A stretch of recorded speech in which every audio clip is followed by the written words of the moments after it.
पालन करेगा? जिस मैंने अयोध्या की इस प्यारी प्रजा को पुत्र की तरह पाला, भला क्या मेरे मरने के बाद मेरी इस अयोध्या की कोई प्रजा को मेरी तरह खुश रखेगा? सोचता हूं कि जिस अयोध्या की प्यारी प्रजा ने मेरे लिए अपनी खुशियों का बलिदान कर दिया, आज मैं अपनी उसी प्यारी अयोध्या के लिए एक उत्तराधिकारी न दे सका।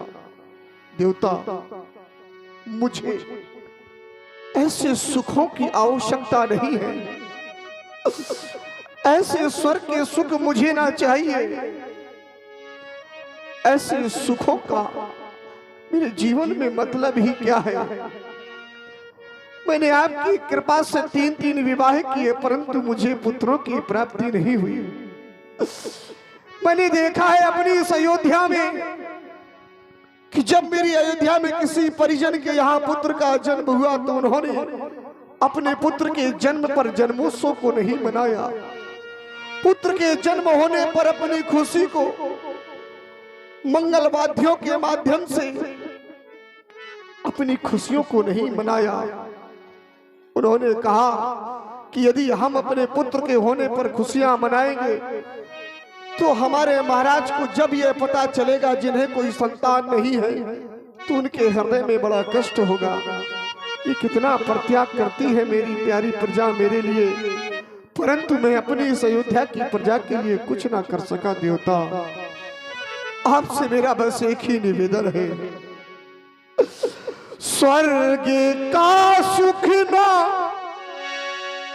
मुझे स्वर्ग का सुख नहीं, स्वर्ग का सुख न दुनिया की दौलत मिले, स्वर्ग का सुख न दुनिया की दौलत मिले, चांद तारे न मुझको गगन चाहिए, ना मुझे उन चांद तारों की आवश्यकता है, ना मुझे उस स्वर्ग के सुखों की आवश्यकता है। देवता, सोचता हूं कब से सुना, कब से सुना पड़ा है तुम्हारा भवन, जिस अयोध्या के खुशी के लिए और जिस अयोध्या के सुख के लिए आपने सदैव मार्गदर्शन दिया। देवता, जब मैं उस भवन की ओर देखता हूं जहां तक जिस भवन में अभी तक एक भी किलकारी नहीं गूंजी, कब से सोना पड़ा है वो तुम्हारा भवन, उस भवन के लिए ललन चाहिए। देवता, आपकी कृपा से सब कुछ है, आपकी ही कृपा से सब हरे आराम है, मुझे किसी भी सुख की कमी नहीं है, क्योंकि ये राज है, पाट है और ये धरा धाम है, आप ही की कृपा से सब हरे आराम है। लेकिन जिस बाग को आपने अपने हाथों से सींचा, कैसा सूखा पड़ा है वो तुम्हारा चमन। होता वो अयोध्या का रघुवंशी रूपी बाग आज सूख रहा है, कैसा सूखा पड़ा वो तुम्हारा चमन। उस चमन के लिए एक सुमन चाहिए। देवता एक ऐसा पुष्प खिला दो कि ये अयोध्या रूपी बाग में फिर से ये भ्रमर आकर के अपने मधुर गीतों को गुंजित करने लगे। नाथ आपने कहा था कि राजन दूसरा विवाह कर लो, मैंने दूसरा विवाह कर लिया। आपने कहा था कि राजन पुत्रों की प्राप्ति तुम्हें होगी, लेकिन मैंने तीसरा विवाह भी कर लिया, परंतु मुझे पुत्रों की प्राप्ति नहीं हुई। देवता आज यही निवेदन लेकर के मैं आपके चरणांतर्गत नतमस्तक हुआ हूं।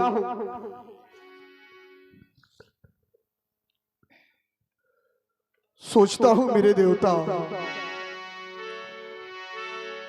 मेरे 3 विवाह करने के बाद मुझे पुत्रों की प्राप्ति नहीं हुई। कर चुका विवाह 3 मुनिवर,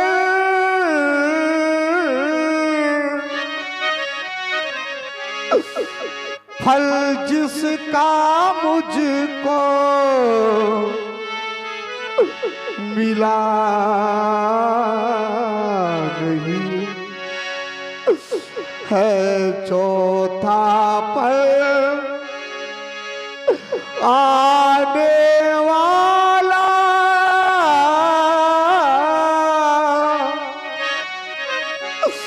हथ कमल अभी तक खिला नहीं। सोचता हूं कि मुझे अभी तक पुत्रों की प्राप्ति नहीं हुई, और जब मैं अपने भविष्य की ओर देखता हूं तो ऐसा लगता है कि जब अब मेरे जीवन में अंधकार ही अंधकार है। ना जाने कैसा होगा भविष्य, जो अब तक प्रभु अंधेरा है। मैं निर्बल होता जाता हूँ,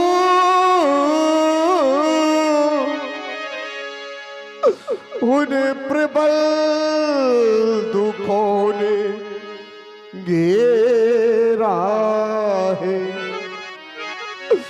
मेरा तो जीवन उस पेड़ की भांत हो गया जिसमें कभी फल ही ना उत्पन्न हुए हो। वहां तरुवर भी क्या तरुवर है,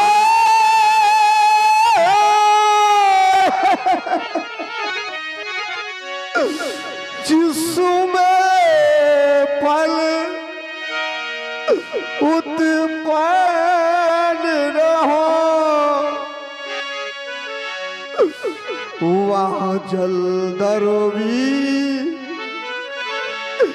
क्या जलधर है,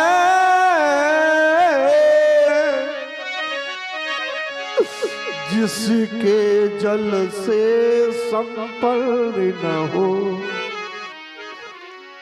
एक प्यासा पथिक उस सिंधु के पास जाए और उसके खारे स्वभाव को देख करके पुनः प्यासा लौट आए। मानो दशरथ का जीवन तो उसी प्रकार हो गया। मैं देवता ये नहीं चाहता कि मुझे अधिक पुत्रों की प्राप्ति हो, बस वही उपाय कीजय भगवन, जिससे आत्मा आनंदित हो जाए, आंखों में आए ये प्रकाश ये जीवन आनंदित हो जाए। मैं तो केवल एक ही निवेदन करने आया हूं, मुझे ज्यादा नहीं, कम से कम एक पुत्र आपकी कृपा से प्राप्त हो जाए तो मेरा जीवन सार्थक हो जाएगा। कम से कम एक पुत्र होवे जिससे रघुवंश बढ़े अपना, और ये पितरों को भी तारे पर पहुंचे,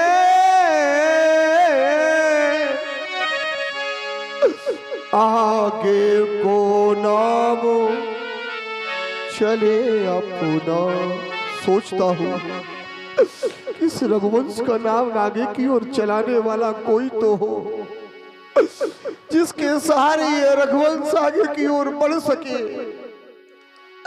मेरे मरने के बाद मेरे पितरों को, मेरे पूर्वजों को कौन पानी देने वाला होगा, कौन उनका तर्पण करने वाला होगा।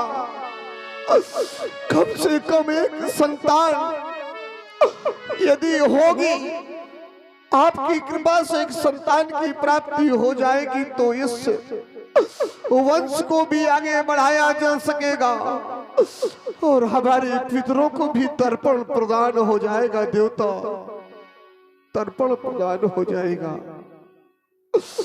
बस यही निवेदन आपके चरणों में निवेदित कर रहा हूं, स्वीकार करें मेरा निवेदन मेरे नाथ, स्वीकार करें।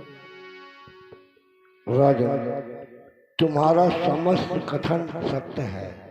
तुमने जो कुछ भी कहा वो सत्य है और हमारे हृदय को भी विलीन कर रहा है।